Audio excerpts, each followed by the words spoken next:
എല്ലാ കൂട്ടുകാർക്കും ശുഭദിനം നേർന്നുകൊണ്ട് നമുക്ക് നേരെ കിരണിന്റെയും കല്യാണിയുടെയും നാളത്തെ നല്ലൊരു പ്രൊമോ വിശേഷം കേട്ടാലോ. അതിനു മുമ്പായിട്ടൊരു കാര്യം പറഞ്ഞോട്ടെ. നമ്മുടെ ഡെയിലി സ്റ്റോറി എന്ന പേരിൽ ഒരു പുതിയ ചാനൽ തുടങ്ങിയിട്ടുണ്ട് കേട്ടോ.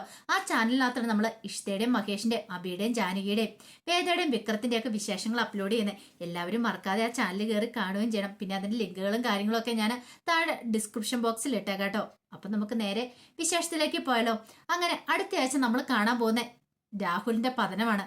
കാരണം ഇത്രയും കാലം രാഹുൽ ചെയ്ത ക്രൂരതകൾക്കെല്ലാം രാഹുലിന്റെ സ്വന്തം ചോര തന്നെ രാഹുലിന്റെ തിരിച്ചടി കൊടുക്കുകയാണ്. അപ്പൊ കുറെ വർഷങ്ങളായി രാഹുൽ ചെയ്ത ക്രൂരതയ്ക്ക് എട്ടിന്റെ പണി തന്നെ അവനിട്ട് കിട്ടുന്നുണ്ട്. അപ്പൊ അതിന്റെ കുറച്ച് വിശേഷങ്ങളൊക്കെയാണ് കാണാനായിട്ട് പോകുന്നത്. കഴിഞ്ഞ ദിവസം നമ്മൾ കണ്ടു. അങ്ങനെ രാഹുൽ ചില തീരുമാനങ്ങളൊക്കെ എടുക്കുന്നുണ്ട്. ചന്ദ്രസേനെ കൊല്ലാൻ വേണ്ടിയിട്ട് വിഷമൊക്കെ കൊടുത്തു വിടുവാണ്. അയാളുടെ വിചാരം എന്താ, ഇപ്പൊ അതങ്ങോട്ട് കൊണ്ടുപോയി രൂപ അങ്ങോട്ട് കൊടുക്കും. കൊടുത്തു കഴിഞ്ഞ ഉടനെ അവനങ്ങോട്ട് തീരുമെന്നൊക്കെ പ്രതീക്ഷിച്ചിരുന്നേ. പക്ഷെങ്കിൽ അതൊക്കെ വെറും തന്നെ ധാരണ മാത്രമാണെന്നുള്ള കാര്യം രാഹുൽ അറിഞ്ഞിരുന്നില്ല. അടിക്ക് തിരിച്ചടി കിട്ടാൻ പോവാന്നുള്ള കാര്യം ഈ സമയം രൂപ ചന്ദ്രസേനോട് പറഞ്ഞു, അവൻ കാത്തിരിക്കട്ടെ, അവസാനം ഒടുക്കും അവൻ ആ സത്യങ്ങളൊക്കെ അറിയാൻ പാടുള്ളൂ പറയാണ്. നമുക്കൊരു ഡ്രാമ അങ്ങ് കളിച്ചേക്കാന്ന് പറയാണ്. അങ്ങനെ അവര് ഡ്രാമ കളിക്കാൻ തീരുമാനിക്കുകയാണ്.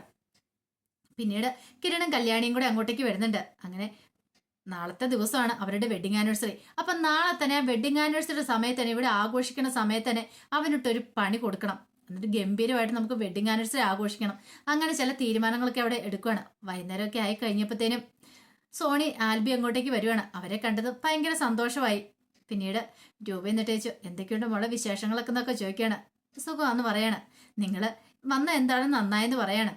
പിന്നീട് വിശേഷങ്ങളൊക്കെ തിരക്കുന്ന കൊടുത്തില്ല.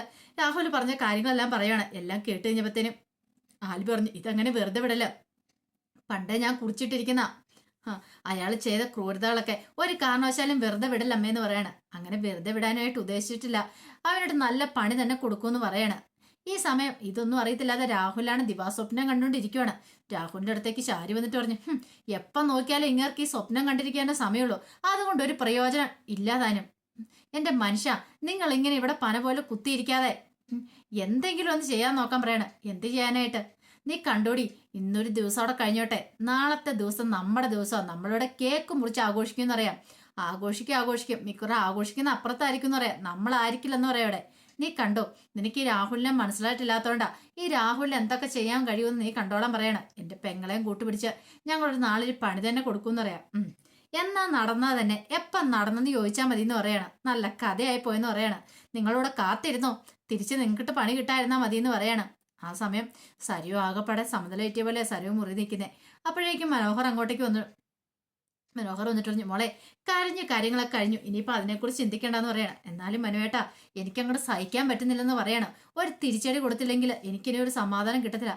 ആ കിരണും കല്യാണിയും ഉണ്ടല്ലോ, അവർക്കിട്ട് വേണം തിരിച്ചടി കൊടുക്കാനായിട്ട്. ആ താരയെന്ന് പറഞ്ഞ സ്ത്രീയെ വെച്ച് അവർ കളിച്ചുകൊണ്ടിരിക്കും എൻ്റെ അടുത്ത്. എന്നാലും ഇതെനിക്ക് പുറത്തു പോലും ആരോടും പറയുന്നില്ലാത്ത അവസ്ഥയാ. തിരിച്ചടി കൊടുത്തിട്ട് നമുക്ക് അമേരിക്കയ്ക്ക് പോയാൽ മതി, അതാ പിന്നെ കുഴപ്പമില്ലെന്ന് പറയണം. ഇത് കേട്ട മനോഹർ പറഞ്ഞു, മോളൂ കേസും പ്രശ്നമൊക്കെ ആയിട്ടുണ്ടെ അറിയാലോ, പിന്നെ പോക്കൊന്നും നടക്കില്ല.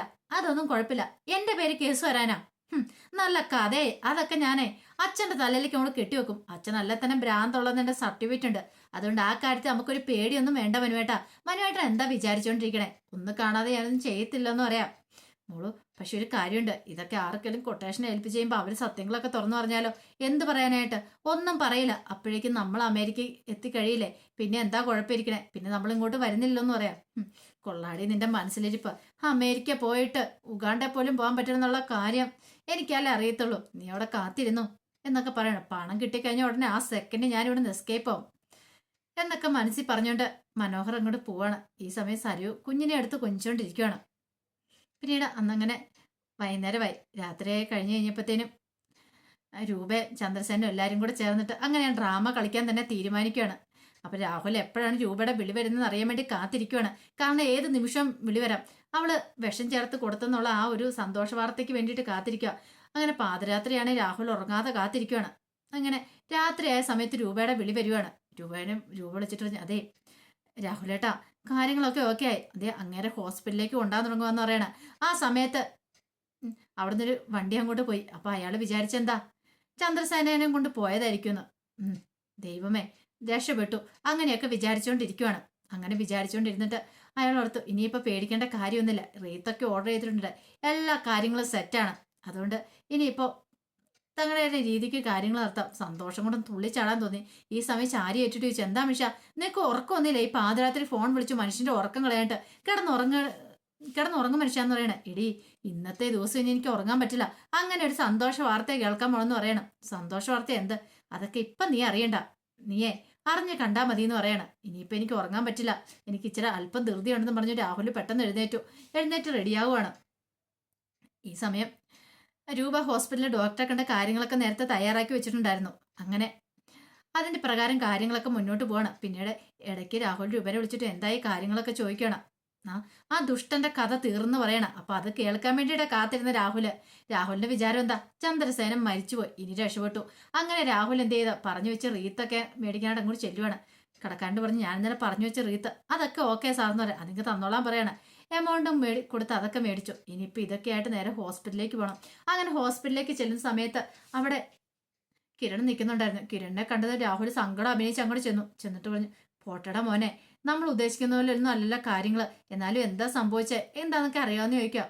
ഒന്നും അറിയത്തില്ല, പെട്ടെന്ന് അച്ഛനൊരു നെഞ്ചിന് വേദന വന്നാന്ന് പറയണം. നെഞ്ചിന് വേദന ഒന്ന് കുഴഞ്ഞു വീണു. അമ്മ ഞങ്ങളെ ഹോസ്പിറ്റലിലേക്ക് കൊണ്ടുവന്നു. അറ്റാക്കാന്ന് തോന്നിയെന്ന് പറയണം. സാരമില്ല മോനെ, പോട്ടെ, ഇനിയിപ്പോൾ എന്ത് ചെയ്യാൻ പറ്റുമെന്നൊക്കെ ചോദിക്കുകയാണ്. സഹിക്കാനോ ക്ഷമിക്കാനല്ലേ പറ്റുള്ളൂ. കാര്യം പറഞ്ഞാൽ എനിക്ക് ശത്രുവായിരുന്നു അയാള്. പക്ഷേ എങ്കിൽ നമ്മളും മരിച്ചു കിടക്കുന്ന ഒരാളോട് നമ്മൾ അങ്ങനെ ശത്രുതയൊന്നും കാണിക്കാൻ പാടില്ലോ എന്നൊക്കെ പറയാണ്. ഞാനൊന്ന് കയറി കാണട്ടെ എന്നൊക്കെ പറഞ്ഞ് എലുമ്പത്തിനും ചന്ദ്രസേന അങ്ങനെ കിടക്കുന്നുണ്ട്. ഓ, രക്ഷപ്പെട്ടു, അയാളുടെ കാര്യത്തിൽ ഒരു തീരുമാനമായി. പിന്നീട് പറഞ്ഞു, ഒരു കാര്യം ചെയ്യാം, ബാക്കി കാര്യങ്ങളൊക്കെ നോക്കണ്ടേ, പെട്ടിയും കാര്യങ്ങളൊക്കെ വാങ്ങിച്ചുകൊണ്ട് വരാം എന്നൊക്കെ പറയണം. അങ്ങനെ രാഹുൽ എല്ലാത്തിനും മുൻകൈ എടുത്ത് എല്ലാം ചെയ്യുവാണ്. ഈ സമയത്ത് അവനോട് നിന്ന് ചിരിക്കുവാണ്. കിരണിന് ചിരി സഹിക്കാൻ പറ്റില്ല. കാരണം ഇതിന്റെ അവസാനം അറിഞ്ഞു കഴിയുമ്പോഴത്തേനും അയാള് ഞെട്ടിത്തരിക്കാനായിട്ട് പോകുന്നേ. പിന്നീട് ചന്ദ്രസേനെ പെട്ടിക്കകത്തൊക്കെ ആക്കിയെന്നും പറഞ്ഞുകൊണ്ട് രാഹുൽ സന്തോഷിച്ചിരിക്കുവാണ്.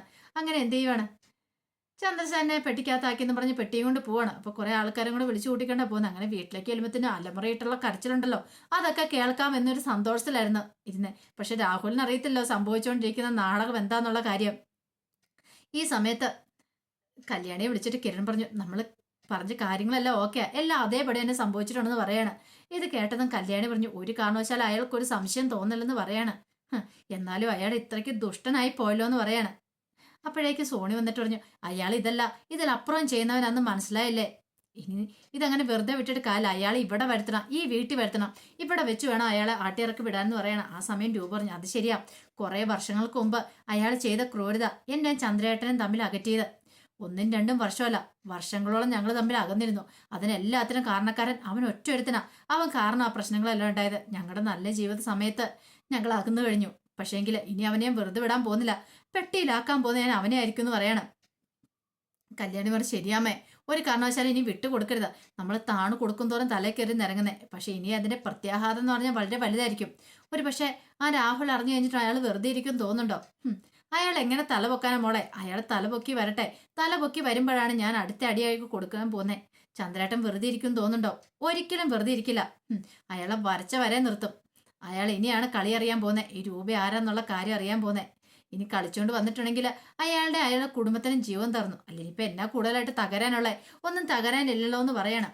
ഈ സമയത്ത് അങ്ങോട്ട് പെട്ടിയൊക്കെ ചുമന്നോണ്ട് രാഹുലും കുറച്ച് ആൾക്കാരും കൂടെ അങ്ങോട്ട് വരുവാണ്. അങ്ങനെ അകത്തേക്ക് കൊണ്ടേ വെച്ചു. അകത്തേക്ക് കൊണ്ടു വെച്ചപ്പോഴത്തേനും ബാക്കി കല്യാണിയൊക്കെ സങ്കടപ്പെട്ട് നിൽക്കുന്ന കണ്ടപ്പോഴത്തേനും ഭയങ്കര സന്തോഷമായി രാഹുലിന്. ഓ, എന്റെ പൊന്നെ, ഈ ഒരു സന്തോഷം കാണാൻ വേണ്ടിട്ടല്ലേ കാത്തിരുന്നേ.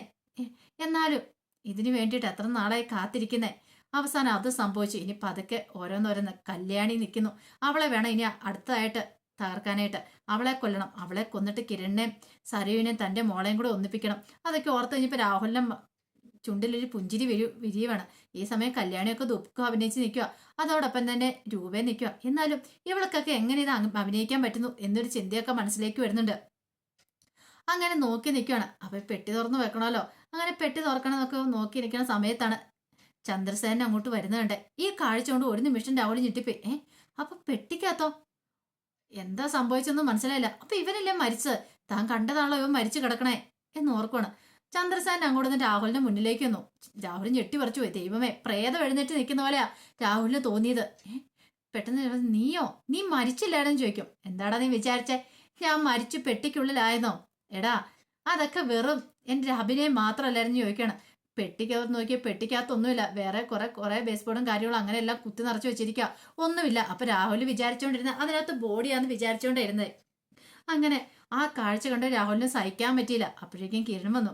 കിരൺ വന്നിട്ട് ചോദിച്ചു, എന്താ പറ്റി അങ്കിളെ? അങ്കിളുടെ ഫീസ് പോയെന്ന് ചോദിക്കണം. അങ്കിൾ എന്താ വിചാരിച്ചോണ്ടിരുന്നേ? എന്റെ അച്ഛനെ അങ്ങോട്ട് വിഷം കൊടുത്ത് കൊല്ലാന്നങ്ങ് വിചാരിച്ചിട്ടുണ്ടെങ്കിൽ അങ്ങനെ അങ്ങ് എളുപ്പം അങ്ങ് തീർക്കാന്ന് വിചാരിച്ചല്ലെന്ന് ചോദിക്കുക. ചന്ദ്രസേനൻ വന്ന് രാഹുലിന്റെ കർണം തീർത്തൊന്ന് പൊട്ടിച്ചു. ഇത് നിനക്കിട്ട് നേരത്തെ തരണ്ടായിരുന്നു പറയണം. അപ്പോഴേക്കും രാഹുലിന് എന്ത് ചെയ്യണമെന്ന് അറിയത്തില്ല. പെട്ടെന്ന് രൂപ അങ്ങോട്ട് വന്നു. രൂപ വന്നിട്ട് ഇറങ്ങടാ വെളിയിൽ എന്ന് പറയണ. ഇത് കേട്ടൻ ചന്ദ്രസേനൻ പറഞ്ഞു, രൂപയെ നീ ഇറങ്ങടാന്ന് പറയാം. തള്ളി അങ്ങോട്ട് വിടുവാണ്. അപ്പോഴേക്കും രാഹുൽ അങ്ങോട്ട് തെറിച്ചങ്ങോട്ട് വീഴാൻ തുടങ്ങുവാണ്. നീ എന്താ വിചാരിച്ചോണ്ടിരുന്നേ? എടാ, സ്വന്തം ചോരയായിട്ട് എന്നോട് നീ ചെയ്ത ക്രൂരത വർഷങ്ങളോളം 10-25 വർഷം നീ എന്നെ പറ്റിച്ചു. എന്റെ സ്വത്തുക്കൾ സ്വന്തമാക്കാണ്ട് നീയും നിന്റെ ഭാര്യയും മകളും എല്ലാം ചേർന്നിട്ട് നടത്തിയ കളിയുണ്ടല്ലോ, അത് ചില്ലറ കളിയൊന്നുമല്ലടാ. എന്റെ ജീവിതം തകർന്നു പോയത് സ്വത്തിന് വേണ്ടിയിട്ടായിരുന്നെങ്കിലും അതെ ഒരു പെങ്ങളോടോ അല്ലെങ്കിൽ ഒരു മനുഷ്യന്മാരോട് നീ ഇങ്ങനെ ചെയ്യാൻ പാടില്ലാത്ത കാര്യമാണ് ചെയ്തേ. ഒന്നുമല്ലെങ്കിലും ഞാൻ നിന്റെ സ്വന്തം ചോരയല്ലേടാ. എന്നിട്ട് നിനക്ക് എങ്ങനെയാ ക്രൂരത ചെയ്യാൻ തോന്നി രാഹുലെ? നീ എന്താ വിചാരിച്ചോണ്ടിരുന്നേ? സത്യങ്ങളൊന്നും ഞാൻ മനസ്സിലാക്കില്ലെന്നോ? ചന്ദ്രനെ കൊല്ലാൻ നീ പറഞ്ഞോണ്ട ഞാൻ അങ്ങോട്ട് കൊല്ലൂന്നോ? എന്നാ നിനക്ക് തെറ്റി. എടാ, നിന്റെ കള്ളക്കളികളൊക്കെ എനിക്ക് നേരത്തെ മനസ്സിലായതാ. ഞാനും ഇത്രയും കാലം നന്നായിട്ട് അങ്ങോട്ട് അഭിനയിക്കുമായിരുന്നടാ. നിന്റെ ഭാര്യയും മകളും പറഞ്ഞോണക്ക് അവർക്കൊക്കെ ഈ സത്യങ്ങൾ അറിയാം. പക്ഷെ നിന്റെ മുന്നിൽ അവർ ഈ കാര്യങ്ങളൊന്നും പറയാത്ത. ഇത്രയും കാലം നിന്നോടൊപ്പം നിന്നായിരുന്നു ഞാൻ. പക്ഷെ ഇനി എനിക്കത് പറ്റില്ലടാ. എനിക്ക് എൻ്റെ ഭർത്താവിനോടും മക്കളോടൊപ്പം സന്തോഷമായിട്ട് ജീവിക്കണം. അതിൻ്റെ ഇടയ്ക്കൊക്കെ ഒരു വിലങ്ങതടിയായിട്ട് വന്നിട്ടുണ്ടെങ്കിൽ അതാരാണെങ്കിലും ശരി, ഞാൻ ജീവനോടെ ഞാൻ കുഴിച്ചു മൂടുന്നൊക്കെ പറയണം. ഇത് കേട്ടപ്പോൾ രാഹുലോട്, രൂപേ നീ എന്തൊക്കെയാ പറയണേ? ഇവൻ എന്തൊക്കെയോ നിന്നെ പറഞ്ഞ് തെറ്റിദ്ധരിപ്പിച്ച് വെച്ചേക്കോന്ന് പറയാം. കൂടുതലൊന്നും പറയണ്ട നീ. അപ്പോഴേക്കും അകത്തുനിന്ന് സോണിയും ആൽബിയും ബാക്കി എല്ലാവരും കൂടെ അങ്ങോട്ട് ഇറങ്ങി വരുവാണ്. കല്യാണി വന്നിട്ട് നാണമില്ലേ ഇത്രയായിട്ടും? നാണം കെട്ട് കളികളുമായിട്ട് ഇറങ്ങിയിരിക്കുന്നത്. ഇനിയെങ്കിലും പോയി ചത്തൂടെ? സ്വന്തം മകൾക്ക് കിട്ടി, പിന്നെ സ്വന്തം ഭാര്യ തന്നെ നിനക്കിട്ട് നല്ല പണി തരുന്നുണ്ട്. അതും പോരാഞ്ഞിട്ട് വീണ്ടും എന്തിനാ ചത്തതിനൊക്കെ ജീവിച്ചിരിക്കുന്ന പറഞ്ഞ് ഇങ്ങനെ ഇരിക്കണേ? ഇതിനേക്കാളും ഭേദം നിങ്ങൾ പോയി വല്ല തൂങ്ങിച്ചാന്നാന്ന് പറയണേ. ഇത് കേട്ടോ രാഹുൽ, നിന്നെ കാണിച്ചാരടിന്ന് പറഞ്ഞ്. എന്ത്? എനിക്കറിയാം നിങ്ങൾ അടുത്തായിട്ട് ടാർഗറ്റ് ചെയ്തേക്കുന്ന എന്നെ ആയിരിക്കുന്നു. നിനക്കൊന്ന് തൊടാൻ പോലും പറ്റില്ലെന്ന് പറയണം. അപ്പോഴേക്കും ചന്ദ്രസേന വന്നിട്ട് പറഞ്ഞു, എടാ എന്റെ മോളെ നീ തൊട്ടു നോക്ക്, നീ ഭൂമി ജീവനോടെ കാണത്തില്ല എന്ന് പറയണം. ഈ സമയം രാഹുലാണെങ്കിൽ ഞെട്ടിപറിച്ച് നിൽക്കുക. രാഹുലിന് എന്തെങ്കിലും പറയാൻ പറ്റുമോ? ആ സമയത്താണ് താരയുടെ എൻട്രി. താര അങ്ങോട്ടേക്ക് ഇറങ്ങി വരുവാണ്. താര അങ്ങോട്ട് ഇറങ്ങി വന്നു അയാളുടെ മുന്നിലേക്ക് നിന്നു. കാരണം തീർത്ത് രണ്ടെണ്ണം കൂടെ പൊട്ടിക്കുവാണ്. എന്തിനാണെന്നറിയാവോ? എന്റെ മോളെ എന്നിലും തട്ടിയെടുത്തേനെ. എന്നിട്ട് അവളെ വളർത്തി നേരം വണ്ണം വളർത്തിയോ ഇല്ലാതെ അവളുടെ മനസ്സിലേക്ക് ഇല്ലാത്ത വിഷങ്ങളൊക്കെ കുത്തി നിറച്ച് അവളെ അതുപോലെ ആക്കി വെച്ച നിങ്ങൾ ഒറ്റ എടുത്തനാ. എന്റെ മോളെ എനിക്ക് തിരിച്ചു വേണം, അല്ലെങ്കിൽ ഉണ്ടല്ലോ ഞാൻ കാണിക്കാൻ പോകുന്ന എന്താണെന്നറിയാലോ എന്ന് പറയാം. ഇത് കേട്ട് രാഹുൽ പറഞ്ഞു, താരെ കൂടുതൽ നിങ്ങൾ വിളിക്കരുത്. ഈ താരയുടെ സ്വഭാവം നിങ്ങൾക്ക് ശരിക്കും അറിയത്തില്ലാഞ്ഞിട്ടാ എന്നൊക്കെയാന്ന് പറയണം. ഇത് കേട്ട് കഴിഞ്ഞപ്പോ രാഹുലിനെ ഞാൻ കാണിച്ചുതരാം, എല്ലാത്തിനും ഞാൻ കാണിച്ചുതരാന്ന് പറഞ്ഞുകൊണ്ട് സമനില ഇറ്റുപോലെ നിൽക്കുകയാണ്. ഈ സമയം കിരൺ പറഞ്ഞു, അല്ലേ തന്നെ നിനക്ക് ഭ്രാന്താന്ന് പറഞ്ഞാൽ നിങ്ങളുടെ ഭാര്യയും പങ്ങളും കൂടെ പറയണേ. ഇനിയിപ്പം നിങ്ങൾ ഇതും കൂടെ പറഞ്ഞു കഴിയുമ്പോഴത്തേനും നിങ്ങൾക്ക് മുഴുവട്ടാന്ന് പറയത്തുള്ളൂ. നിങ്ങളെ വല്ല മെന്റൽ ഹോസ്പിറ്റലിലും കൂടെ ഷോക്ക് കൊടുക്കത്തുള്ളൂ. ഇതിനേക്കാളും ഭേദം നിനക്ക് അത് തന്നെയാന്ന് പറയണേ. ഇറങ്ങി പോടോ അവിടെ നിന്ന് പറഞ്ഞുകൊണ്ട് രാഹുലിനെ അങ്ങോട്ട് ഇറക്കി വിടുവാണ്. രാഹുൽ തകർന്ന മനസ്സോടുകൂടെ ഇറങ്ങി പോവാണ്. ഈ സമയം ചന്ദ്രസേനൻ പറഞ്ഞു, കൊള്ളാം, സൂപ്പർ ആയിട്ടുണ്ട്. എന്താണ് നമ്മുടെ കഥയുടെ ക്ലൈമാക്സ് ആയെന്ന് പറയാണ്. ഇത്ര നന്നായിട്ട് എല്ലാവരും അഭിനയിക്കുന്ന ഒരിക്കൽ പോലും പ്രതീക്ഷയില്ലെന്ന് പറയണം.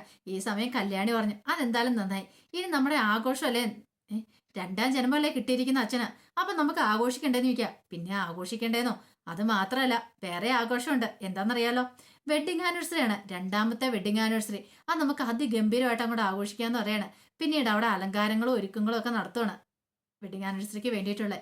പിന്നീട് അങ്ങനെ ചന്ദ്രസേനനും രൂപയും ചേർന്ന് കേക്ക് മുറിക്കുക. ഈ സമയം തകർന്ന മനസ്സോടെ രാഹുലും വീട്ടിലേക്ക് ചെല്ലുമ്പത്തിന് ശാരി അങ്ങോട്ടേക്ക് ഇറങ്ങി വന്നു. ശാരി വന്നിട്ട് ചോദിച്ചു, എന്താ മനുഷ്യനെ നിങ്ങള് ഇഞ്ചി കടിച്ച് കുരങ്ങിനെ പോലെ വരുന്നെന്ന് ചോദിക്കുക. ഒന്നും മിണ്ടുന്നില്ല, കറന്ന് പൊക്കോണം എന്റെ മുന്നിൽ നിന്ന് പറഞ്ഞുകൊണ്ട് രാഹുൽ അങ്ങോട്ട് ദേഷ്യപ്പെടുവാണ്. ഇങ്ങേർക്ക് ഇത് എന്ത് പറ്റി? എന്തോ ബാധ ഇളകിയെന്നാ തോന്നിയെന്ന് പറയണം. ബാധ എനിക്കല്ല നിന്റെ എന്നും പറഞ്ഞങ്ങ് നിൽക്കുവാണ്. ഇങ്ങനെ മൂഡ് ശരിയല്ലാന്ന് തോന്നുന്നത്, അല്ലെങ്കിൽ തന്നെ ഒന്നിനും കൊള്ളത്തില്ല. എവിടുന്നോ എന്തോ അടി കിട്ടിയിട്ടുണ്ടെന്ന് തോന്നിയെന്നൊക്കെ പറയണം. ആ സമയം രാഹുല് കൊട്ടേഷൻ സംഘത്തെ വിളിക്കുകയാണ്. വിളിച്ചിട്ട് പറഞ്ഞു, എത്രയും പെട്ടെന്ന് തന്നെ കാര്യങ്ങൾ ചെയ്യണം, അവനെ തീർക്കണം എന്നൊക്കെ പറയണം. അങ്ങനെ ചില നിർദ്ദേശങ്ങളും കാര്യങ്ങളൊക്കെ കൊടുക്കുകയാണ്. അപ്പൊ അതിന്റെ വിശേഷങ്ങളൊക്കെ കാണാൻ പോകുന്നത്. ഇനിയിപ്പോൾ രാഹുൽ എന്ത് നിർദ്ദേശങ്ങൾ കൊടുത്താലിട്ടും കാര്യമൊന്നുമില്ല. കാരണം ഒന്നും സംഭവിക്കാനൊന്നും പോകുന്നില്ല. രാഹുലിനെ കൊണ്ടൊന്നും നടത്തുമല്ല. ചന്ദ്രസേനൻ ഇനി എന്തേലും രാഹുൽ ചെറുവിരലെങ്കിലും അനക്കിയിട്ടുണ്ടെങ്കിൽ അവനെ വെറുതെ വിടാനും പോകുന്നില്ല. അവനെ ഇടിച്ചിഞ്ച പരുവാക്കും. അപ്പൊ അതിന്റെ വിശേഷങ്ങളൊക്കെ നമുക്ക് എല്ലാവർക്കും കാത്തിരിക്കാം കേട്ടോ. ഒരിക്കൽ കൂടി എല്ലാവർക്കും നല്ലൊരു ദിവസം ആശംസിച്ചോണ്ട് നിർത്തുന്നു. നന്ദി.